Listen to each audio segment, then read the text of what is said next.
Aadhaar card, phone number, email address ಎಲ್ಲಾನು ಸಹ ಮನೇಲೆ ಕೂತ್ಕೊಂಡು ಚೇಂಜ್ ಮಾಡಬಹುದು. ಜಸ್ಟ್ 59 ಸೆಕೆಂಡ್ ಟೈಮ್ ಕೊಡಿ, ಫುಲ್ ಡೀಟೇಲ್ ಎಕ್ಸ್ಪ್ಲೈನ್ ಮಾಡ್ತೀನಿ. ಫಸ್ಟ್ ಆಪ್ ಸ್ಟೋರ್ ಮತ್ತೆ ಪ್ಲೇ ಸ್ಟೋರ್ ಅಲ್ಲಿ ಒಂದು ಆಧಾರ್ ಆಪ್ ಅಂತ ಬರುತ್ತೆ. ಪರ್ಟಿಕ್ಯುಲರ್ ಆಗಿ ಈ ಆಪ್ ನ ನೀವು ಇನ್ಸ್ಟಾಲ್ ಮಾಡ್ಕೊಬೇಕು. ಆದ್ರೆ ಒಂದ್ ಕಂಡೀಷನ್ ಇದೆ, ಆಲ್ರೆಡಿ ಲಿಂಕ್ ಆಗಿರೋ ನಂಬರ್ ಅಂದ್ರೆ ಸಿಮ್ ನಿಮ್ಮ ಮೊಬೈಲ್ ಅಲ್ಲೇ ಇರಬೇಕು. ಯಾಕೆ ಅಂತ ಕಮೆಂಟ್ ಹಾಕ್ಬೇಡಿ, ಯಾಕಂದ್ರೆ ನೀವೇ ಅಂತ ಪ್ರೂವ್ ಮಾಡ್ಕೊಳಕ್ ಅದೊಂದೇ ವೆರಿಫಿಕೇಶನ್ ಇರೋದು. ಹಂಗೆ 2 ಸೆಕೆಂಡ್ ಟೈಮ್ ತಗೋಬಿಟ್ಟು ನಮ್ ಟೆಕ್ ಕೋಡ್ರ ಪೇಜ್ ನ ಫಾಲೋ ಮಾಡೋದಂತೂ ಮರಿಲೇಬೇಡಿ. ನಿಮ್ ರಿಜಿಸ್ಟ್ರೇಷನ್ ಪ್ರೊಸೆಸ್ ಅಲ್ಲಿ OTP ನ ಕೊಟ್ಬಿಟ್ಟು ಅದ್ರ ಜೊತೆಗೆ ನಿಮ್ದು ಫೇಸ್ ಅಥೆಂಟಿಕೇಶನ್ ಬರುತ್ತೆ, ಅದಕ್ಕೆ ಅಲ್ಗಿರಿಚ್ಬಿಟ್ಟು ನೆಕ್ಸ್ಟ್ ನಿಮ್ದು ಫುಲ್ ಟ್ಯಾಬ್ ಚೇಂಜ್ ಆಗುತ್ತೆ. ಅಂದ್ರೆ ನಿಮ್ದು ಫೋಟೋ ID ಎಲ್ಲ ಬಂದಿರುತ್ತೆ. ಆ ಟ್ಯಾಬ್ ಕೆಳಗಡೆ ಸ್ವೈಪ್ ಅಪ್ ಮಾಡಿದ್ರೆ ನಿಮ್ಗೆ ಸರ್ವಿಸಸ್ ಅಂತ ಇರುತ್ತೆ, ಅದ್ರ ಮೇಲೆ ಕ್ಲಿಕ್ ಮಾಡಿದ್ರೆ ನಿಮ್ಗೆ ಬಂಚ್ ಆಫ್ ಆಪ್ಷನ್ಸ್ ಇರುತ್ತೆ.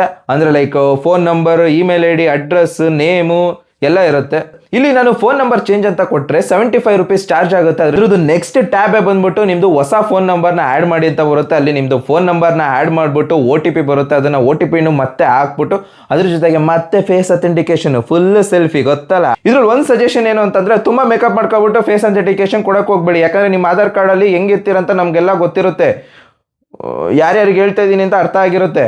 ಸೊ ಸಿಂಪಲ್ ಆಗಿ ಸ್ಟೆಪ್ಸ್ ಎಲ್ಲ ಹೇಳ್ಕೊಟ್ಟಿದ್ದೀನಿ. ಇದೇ ತರ ಟೆಕ್ನಾಲಜಿ ಬೇಸ್ಡ್ ವಿಡಿಯೋಗೋಸ್ಕರ ಮೊಬೈಲ್ ಇರ್ಬೋದು, ಈ ಟೆಕ್ನಾಲಜಿ ಇರ್ಬೋದು, ಪ್ರೊಸೆಸರ್ ಇರ್ಬೋದು, ಏನೇ ಇರ್ಬೋದು, ಫಸ್ಟ್ ಬಂದು ವಿಡಿಯೋ ಮಾಡಕ್ಕೆ ಟ್ರೈ ಮಾಡ್ತೀನಿ. ನಿಮ್ದು ಡೌಟ್ಸ್ ಇದ್ರು ಸಹ ನೀವು ಕಮೆಂಟ್ ಸೆಕ್ಷನ್ ಅಲ್ಲಿ ಹಾಕಿ, ಅದ್ರ ಮೇಲೆ ವಿಡಿಯೋಸ್ ಮಾಡ್ತೀನಿ.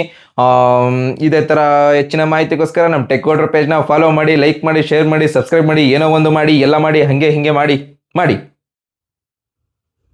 ಓವರ್ ಆಕ್ಟಿಂಗ್ ಆಯ್ತಲ್ಲ, ಕಟ್.